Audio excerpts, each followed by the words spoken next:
Like, you gotta really try, really care. really love each other. Really be in love. Oh man. Hey guys, it's Lexi and I am with my boyfriend Finley. He lives in Northern Virginia and I live in Los Angeles, California, so we're on opposite sides of the country. We are going to tell you how we made the long distance relationship work because it's not easy. So we have 6 tips and we're gonna start off now. Number 1, decide the relationship is worth the effort. We dated in high school and he went away to boarding school. We're like, no, like we're like 16, we're not gonna do long distance. When he came back from boarding school, we got right back together. We were like, oh, I love you. And then I said that I was moving to California and we decided the same thing. Nope, not worth it. But first, I'm gonna buy some tickets out to LA while we're still dating. So no matter what happens, I'm committed to going and visiting her for like 9 days in a couple months. Sure enough, I fly out there and she's there at the airport to pick me up, and after that trip we were like, okay, we're gonna do long distance. We're gonna make it work. It's like a very definitive moment where you're like, you weigh the pros and cons and you say, yes, it is worth it to make the sacrifices that are involved in a long distance relationship because I love this person enough. Which brings us to number 2. Act as if they are still around even when they aren't. So when I wake up in the morning, I go about my day as if I have a boyfriend. I don't act like I'm single just because my boyfriend's on the other side of the country. I have to go to parties, and if someone like is hitting on me, like I have a boyfriend, just because he's not here to defend himself and say like, no, excuse me, like I'm here. Number 3, phone calls versus texting. In my head, phone calls are greater than texting. Phone calls are way better than texting.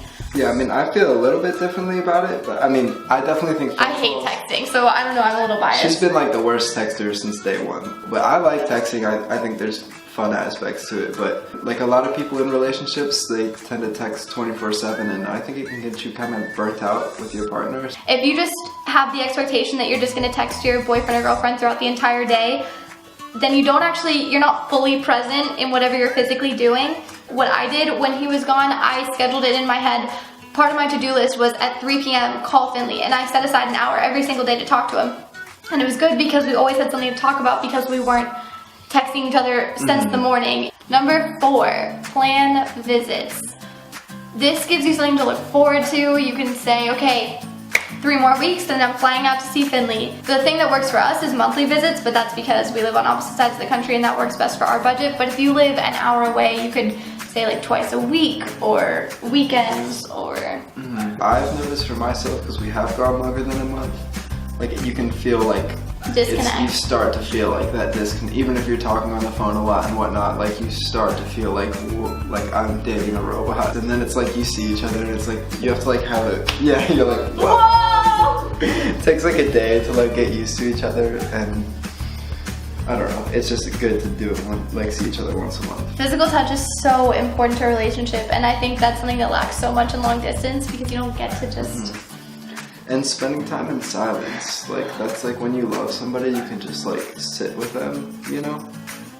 But you can't do that if you're on the other side of the country. Number 5, surprises definitely help. Finley's way better at this than I am. When I was sick, he sent me soup. Oh my gosh, across the country, just like getting a delivery when I'm in bed sick, and I'm like, this is so cute, like what? He sent me flowers. It's good to just get little reminders, and they don't need to be expensive. I think on Twitter, some of those relationship goals build up relationship expectations so high, top of the line stuff, buy someone a dress and a whole outfit and a note saying, put this on and meet me for dinner, when I just sent Finley like a goofy sticky note in the mail one time. She sent me like a 1-sentence letter, and it was like absolutely made my day.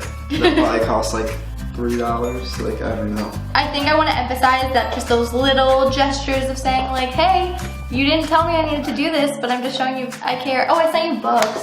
It's like showing them that you think about them even though they're not around. When she does something like that for me, it's like, oh, like I haven't even been talking to her and she's like just going about her day and thinking about me. Our 6th and final tip is have a video chat date. Choose an activity. So watch a movie before you FaceTime and then FaceTime your thoughts on the movie. Or if you have like a weekly TV show that you both like, same thing if you read a book. Or something that we did one time is we just picked 3 things. We had a piece of paper in front of us and we had to draw the 3 things, and then we showed each other what we drew.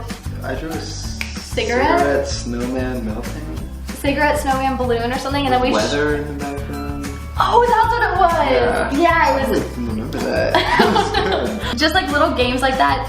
It's just a nice way to have an activity and something to do together when you can't actually physically do it together. There's definitely been bad points and hard times, but at the end of the day, it's never been a question whether we're going to be able to get through it or not. And that, like she said, it really goes back to the first step, which is deciding that you want to do that and that you love them enough to sacrifice what you need to. I hope you guys enjoyed. Give this video a thumbs up. If you have any friends that are in a long distance relationship, tweet them the link or put it on Facebook. It's something that we've done and it's not easy, and we'd like to give some help. Also, comment down below